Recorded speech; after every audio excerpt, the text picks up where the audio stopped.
Awesome. I'm Dr. Rob Coombs. I'm going to be talking tonight about arthritis. It is something that applies to every single person. It is the result of gravity and its interaction on your body when it's osteoarthritis. And we'll talk about rheumatoid arthritis and how that's a chemical immune issue in your body. But every single person is going to experience osteoarthritis in some capacity at some point in their life. So arthritis, you know what that means? Do you know the translation? No. Okay. Joint inflammation. Arthros, joint, itis is inflammation. You can have rhinitis, you have inflammation of your nose. Arthritis is inflammation of the joint. So anywhere where two bones come together, they're held together by ligaments, and they're moved by muscles. Basically, is going to make up a joint, and where they work correctly, you feel nothing. You notice nothing, and you think everything's great. The minute you have a problem with one of your joints, it's going to bother you, slow you down, and you're going to feel like you can't do things. It's going to ache. It's going to throb. We'll talk about what that starts to feel like. But the thought I want to have in your brain is, why would you get inflammation in a joint? Why do you suppose inflammation happens in a joint? Moving incorrectly? It's moving incorrectly. Awesome. Absolutely. So why would a joint move incorrectly? Injury, right? So you can be doing things whether you unintentionally step off a curb and don't realize it's a step down and jar your body. You can jump off of a surface pretty high and land softly. But you can step off of a 1 or 2 inch curb and come down wrong and do sincere damage to your body. So it's all about how a joint moves and what we define arthritis as. Arthritis by definition is abnormal wear and tear. That's it. Abnormal wear and tear. The symptoms that happen are what everybody understands the inflammation process to be. But whether you twist your ankle, whether you jam your wrist, whether you kink your neck, arthritis is simply a joint behaving badly. It's a joint not moving like it's supposed to. And because joints are built to move normally, anything other than normal will always create arthritis. So we just have to figure out in what capacity it happens. It is based on gravity and time. Has nothing to do with your age. And I say that because one of my first, I tell all my patients this story. One of my first years, probably weeks in practice, I had some 90-something-year-old patient in the office, and I pointed to the spine and I told him, you have arthritis in your spine. And he looked at me like I was a moron. He patted me on the back. He goes, of course I got arthritis, son, I'm 90. I said, oh, that's great. How old is this bone? Because there's no arthritis in the bone above that area. The area of his neck, let's say his neck curved like this area had arthritis, but there's no arthritis up here and no arthritis below it. So it has nothing to do with age? Nothing to do with age, it has to do with time. Time. It's like, picture your car. You bring your car to your mechanic. Your mechanic says, wow, your tires are really worn. Your alignment's off. It's wearing out the struts. It's wearing out the shocks. It's wearing out all different parts of the car. We're going to replace the tires for you. Give you brand new tires. Even give you new struts. Put all the pieces new in there. But we're not going to fix the alignment. What happens to your car if you don't drive it? Do you get any wear and tear problems? Not if you don't drive it. No. But what happens if you drive it? Well, you're going to have the same problem you started with. Exact same result if you don't change the alignment. Same is true in your body. It doesn't matter how old you are. It doesn't matter how long the car sits there. It matters the wear and tear that is experienced. It matters what you've done to it. If you have a disabling accident as a 16-year-old, by the time you're 36, you'll have arthritis. 20 years, I'll visually show it to you on an x-ray. I'll show you the joints you damaged. I'll show you how you damaged them. I'll go through, based on your x-ray, the exact way that your body was bent and distorted, because it's going to break down the joints in your spine, and it's going to cause those ligaments that hold everything together to separate. And where they separate, you tear. You tear ligaments, you tear muscles. And the tearing is what your body has to repair. Picture in your backyard if you've got some shrub or a little tree you planted, and we got these little hurricane winds that come through. I shouldn't say little. Huge hurricane winds that come through, and it starts to uproot the plant. So you come out with your little bag of soil, and you start to put more soil around the base of the plant to hold it down. That remodeling of soil is what your body does with bone. And it remodels the structure of the bone so that it holds the joint together better. And we recognize that visual change as arthritis. All it is increase bone density or bone mass where it's not supposed to be. It's now in the place of where the ligament was torn. Your body only has certain ways that it can strengthen tissue. And one of the biggest ways is with calcium. And so it steals it from the bone like playing Jenga. You don't steal the Jenga piece from the piece holding the whole tower up. You find the one that's loose, not doing anything, and that's when you take out. Your body is incredibly intelligent. Your body doesn't make mistakes. We talk all the time about how in our culture we assume there's a problem with your body. Your body's doing something incorrectly. Your body makes the right decision to make you as healthy as possible every second of the day. Even at the expense of certain body tissues you'd rather not live without. But it will do that. So with your body, if you've got some joint or, where the ligament or muscle is being torn a little bit, if the ligament can't hold that joint steady, your body's going to take calcium from the bone where it's structurally not holding up as much of the bone as possible and embed that into the ligament to strengthen the ligament, to adhere it and hold it tight. It stabilizes the movement of the joint at the expense of having flexibility. So you get an increase in stability, but a decrease in flexibility.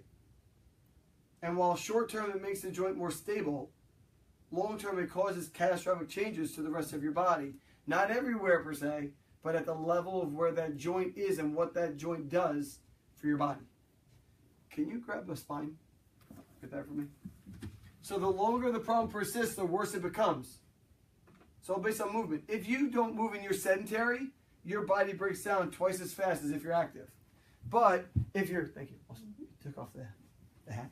If you are twice as active incorrectly, meaning overexertion syndromes, I get dancers or ballerinas, I get cheerleaders who don't get caught right. I've got gymnastics, people who strain a joint on a landing and then keep working out. So if you strain something and you don't fix its movement correctly, you'll always develop arthritis in that joint. If the joint begins moving normally again, it'll stop the arthritis. So it's simply a function of improper movement in gravity, and for how long that takes place is proportional to how much arthritis you're going to have. Now you can have it in joints in your hands, you can have it in your neck and your spine, you can have it in your ankles, knees, and hips. So we'll talk about the causes of it. But as you grow older, joints are more likely to develop arthritis simply because you've experienced more traumas. You've had more things. The more traumas you have, and then as you get older, become more sedentary, the more those become detrimental to the normal function of joints in your spine, in your whole body, actually, everywhere. Bone and cartilage become more brittle with age and have a lower capacity to repair themselves. Do you believe that's true for every person? And do you believe that's true equally for all people? Not equally. Why? What's dependent? What is a depending variable for how fast bones and cartilage become brittle? Activity level. I'm sorry? Well, diet, activity. Activity level, diet, anything else? I don't know. So you mentioned physical stress, you mentioned chemical stress. Is there one more? Psychological. Psychological stress. You may not think so, but you can receive psychological news that's so devastating that your body literally tightens up in response to it. As much as if I throw something at you, you'll tighten and flinch. Mental stresses, especially when people are sleeping, cause them to tighten up. People grind their teeth at nighttime, develop TMJ issues because they're wrestling with some mental thought that they can't come to grips with, and it disrupts their entire sleep pattern, upsets REM sleep, and wakes them up in the middle of the night. And they toss and turn all night long trying to deal with that idea. Talk to a patient today about getting up in the middle of the night when that thought wakes you up. Get up and do something about it. Write it down. Get it out of your brain, because it will disrupt your body's physiology and your position, your structure. You're still in gravity, and that impact will absolutely record itself in your body. And the longer a problem is wrestling in your brain, the more impact that thought will have in restructuring your spinal joints and your joints. I mean, shoulders. You sleep with tight shoulders like this, you think that's going to stretch the ligaments in your shoulder normally or abnormally? Abnormal is the definition of arthritis, of disease. So abnormal is always a problem. Age is simply a time factor. It doesn't matter how old you are, but what age you are is based on how badly or how fast your body is breaking down. You accelerate and become old faster. You may be a 70-year-old who's actually 80, or you can slow it down, and you can be an 80-year-old who's 70. Okay, but either way, if you don't take control of it and you age too fast, it will lower your capacity for your body to repair itself. Your body will age at an accelerated rate. So it has no bearing on your genetics. I mean, your genetics have a function there, but there's nothing you're going to do about it. What we're finding out with research is it's less about your genetics. You know, having a fire in your kitchen, having the storm break a window has nothing to do with the architectural design of your home, your genetic blueprint. It has to do with the environment that you lived in and the way you used your home. So it has to do with where you live and how you live your life is a bigger indicator of how the bone and cartilage in your body is going to become brittle or remain supple based on how you use it. Use it or lose it. Simple. Weight is a huge determining factor in your body. Joint damage is proportional to the load the joints are built or are having to support. If your body weighs a lot more, your joints are going to strain more. By the same token, if you are undernourished, don't weigh enough, there's a metabolic consequence to that as well. You've got a normal range where your body's going to function best. Okay, excess body weight can lead to increased arthritic decay, and especially in the feet, ankle, and knee joints. When they move abnormally, they commonly cause arthritis. You get arthritic problems and pains in those parts of your body, mostly just because of foundation principles. It's all physics. The more your body has to strain and hold on to, the more load is compressed, the more issues you get down low. But there's more to it than that. Jimmy Choo, don't worry, I'm not coming down on you. Wearing high heels has an impact. Picture, high heels, 1 inch, 2 inch. But we all wore those. I wore them. 3 inch. I'm not going to tell you not to wear them. No, I wore them from when I was 21 till about 35 at work. You had to wear them dressed up. You had to wear high heels. You got off early. 14 years isn't bad. Most are wearing them from 18 through 50. I don't know. I don't know what age magically women just stop wearing heels. But you wear them less and less. But I'm going to tell you, you look great in heels. They look great. Structurally, though, you can't tell me that's a normal position for a foot. No. And if they didn't bother women, they wouldn't take their foot off and massage the bottom of their foot.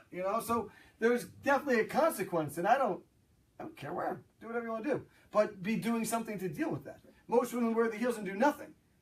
Massage the bottom of your feet. Stretch the bottom of your feet. Just know that this is not how your foot was built. And if it's not built to work like that or to be like that, then you're going to create an arthritic change in the foot. You're going to jam up these joints. You got 7 bones that make up the ankle right here. 7 bones sit right here. And then there's 5 bones right here. And then there's 15 bones in the toes. Those all are getting jammed, and your toes aren't made to bend like this for long periods of time. You can tolerate it, but it's not normal. And then you get these hammer toes, and people are like, no, that's normal. No, it's not. Your body's stuck. So just be careful, because I don't really care about high heels. I mean, there are chiropractors that would yell at patients for wearing that. Where are you? Give me more business. I appreciate you. But what I want you to do is understand, this isn't normal, and abnormal is the definition of every problem we have to suffer from. What I care more about, though, abnormal foot position in high heels can cause abnormal wear and tear, arthritis, especially not only to the ankle joint, which sits here in the actual shoe, but to the knee right above it and the hip. It's all gravity-based. More importantly, though, do you see what she's doing? What's she doing? She's driving a car. She's driving a car. Now, driving, just be aware of what position you're in. I don't know how you guys do it with a heel. My wife has a hole in her floor mat right there. Okay? I don't know. But I just want you to see that as you're pressing, two issues come about in terms of driving. If your car seat sits up like this, I'll drive lefty, and you got to press downward like this, you actually lift your hip up. I hope you can you see this at home? Yeah, good, nice visual right there. So you're lifting your hip up, you're causing a fulcrum, like on a diving board, which is going to create an abnormal compression on your leg. Not only is it going to cut off circulation, which is probably going to cause a backup in your leg at the vulnerable point in your calf that no woman wants to have a buildup of pressure in her veins, but sudden shift in the chair. Coincidental, I know. But as you sit like this, you're causing a breakdown in the physics of how your leg becomes a lever, and it's lifting your pelvis, which causes a compression in your low back and your lumbar spine. So if your seat is kinked wrong and now you're pushing on the gas pedal, you're causing your glutes literally to rock forward like this, and it lengthens your hamstring, and it rocks your pelvis, and it overcurves your low back, and it blows your physics. It messes up everything about your low back. That's the driving on the gas pedal side. Even the braking, no big deal. What I care about is if you get into an accident. Picture what happens when you get in an accident. If you know it's, let's go back. If you don't know it's going to happen, and you just get hit, your body gets jostled, but less injury really happens because you're not prepared and you're not bracing yourself.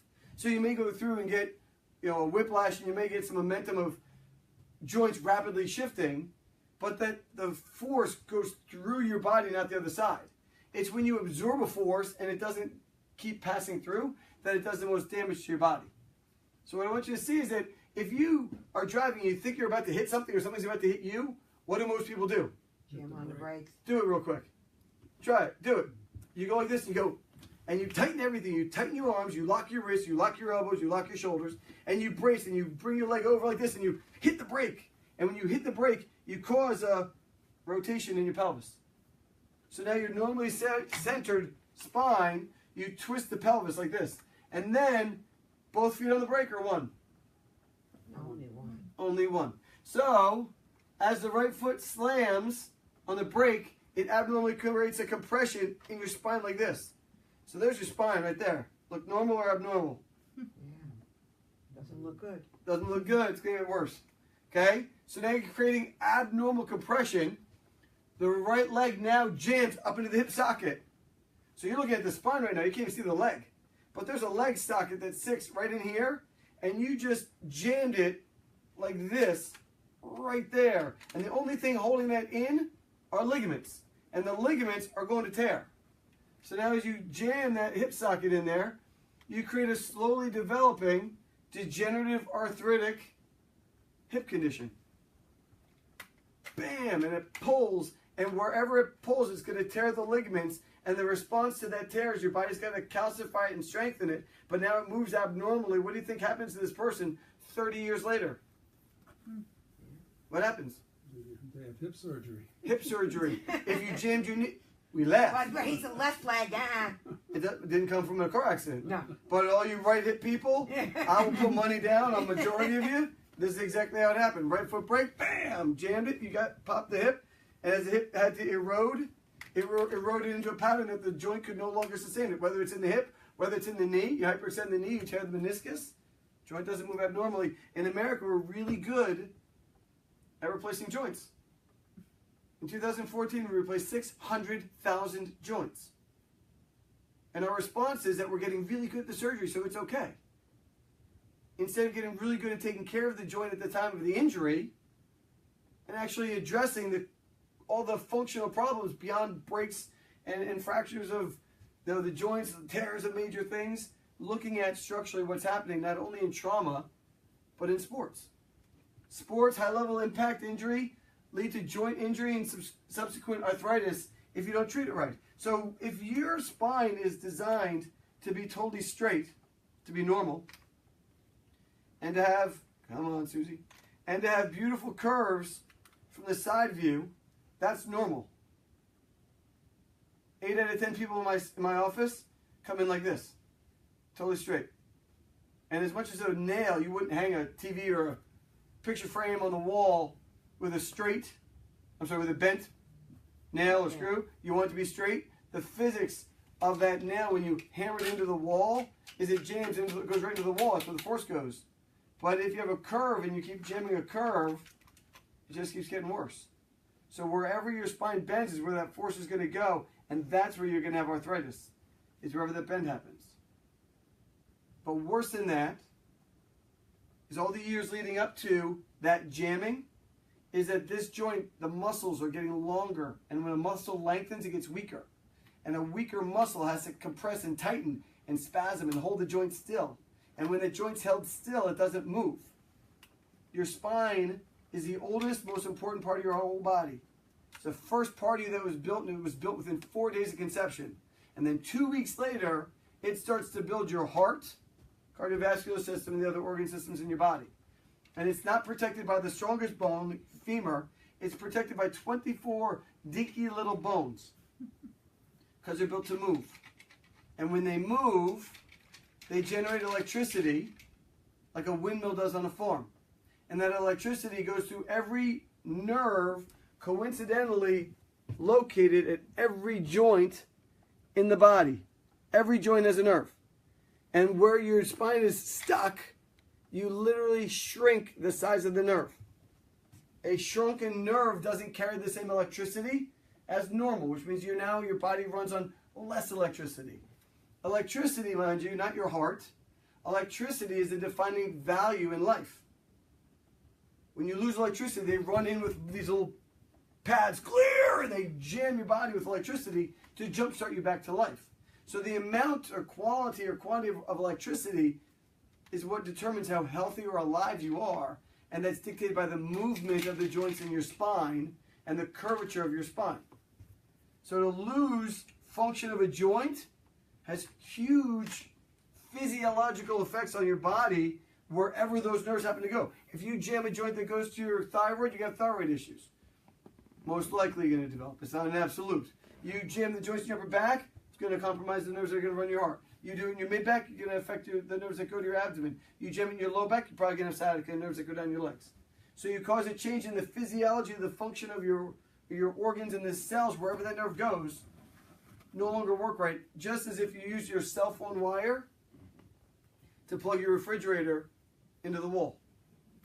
As much as that little dinky wire can't carry the charge for the fridge, the food will go bad. If you lose motion in a joint, you lose vitality in the nerve, you lose electricity, the nerve itself won't allow that body part to function, and you develop these problems. And the problems come as symptoms. And in America, that's what we treat.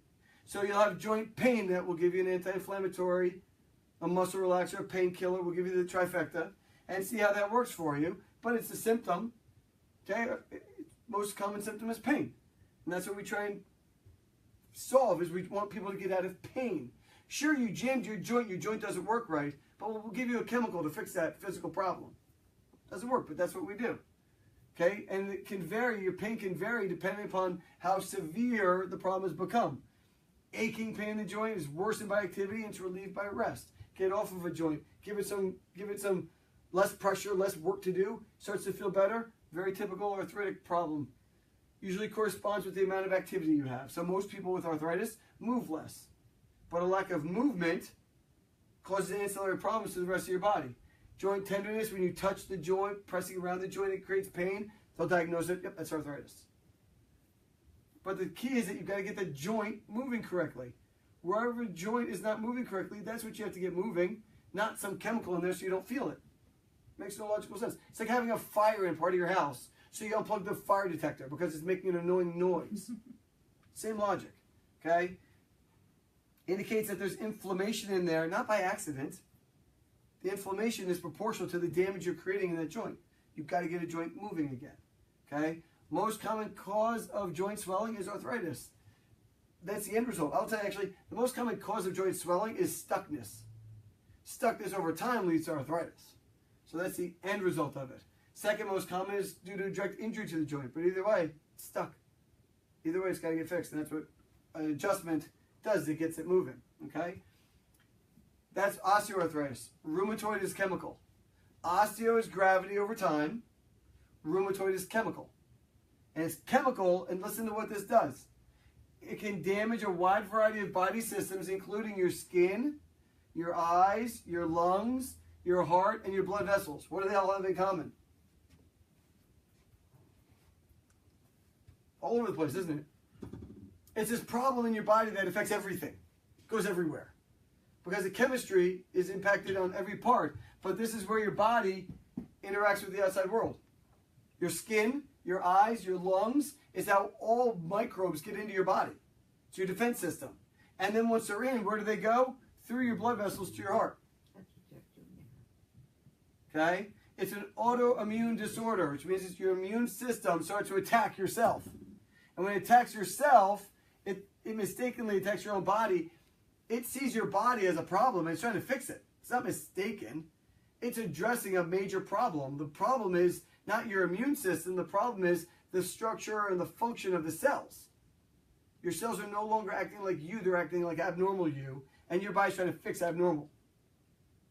So you have to go back to, why does this start to happen? What does rheumatoid happen? This is taken right from the Mayo Clinic's website. You can look that right up on in terms of how we define arthritis. And again, we're looking at the symptoms, and we'll chemically try and reduce the inflammation in your body so you don't really feel this happening without ever getting to the cause of what's triggering it. What has caused your immune system to function abnormally? Why is your immune system being tripped up by something physiological in your body? Your body should never think of itself as foreign, so we have to figure out what's happening in here. It's chemical. It's chemical in nature. So whenever a patient comes into the office and I say, what are your chemical stresses? They'll all just look at me. They don't understand what's a chemical stress. Some of them might understand the things in the grocery store, but they think because we sell it to them that it's got to be healthy. Some of them may think the products that they put on in terms of sprays, lotions, creams.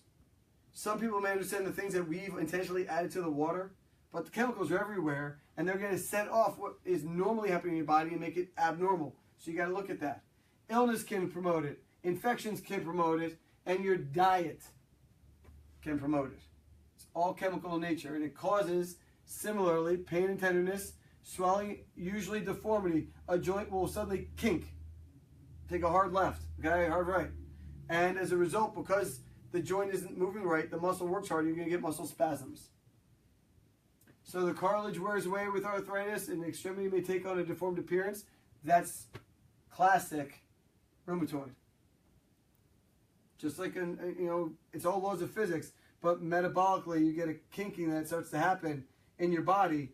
Okay, crooked fingers, locked knees. Is that rheumatoid when your fingers? Okay.